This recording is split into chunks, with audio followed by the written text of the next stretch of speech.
Hello everybody, how are you? I am Zeph and your teacher here, and I will be teaching you different questions and their answer. So I welcome you on classtheta.com where we will be discussing question. So let's get on the question. So our today's question is, which of the following were characteristics of Athenian democracy? Select the three correct answers. A. The government consisted of an assembly, a council and courts. B. The assembly met only once a year to discuss matters. C. Only free adult males met of the assembly. D.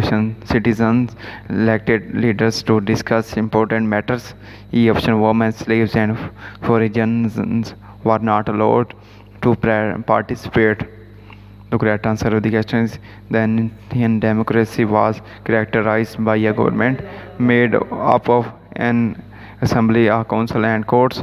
Participation in the assembly was limited to free adult males, and women, slaves and foreigners were excluded from participation. So that the correct answer to the question. If any question jolly or comment, I will be answering you as soon as I can. Thank you very much for watching the video. Please do not forget to like, share and subscribe our channel. Until next question, bye bye.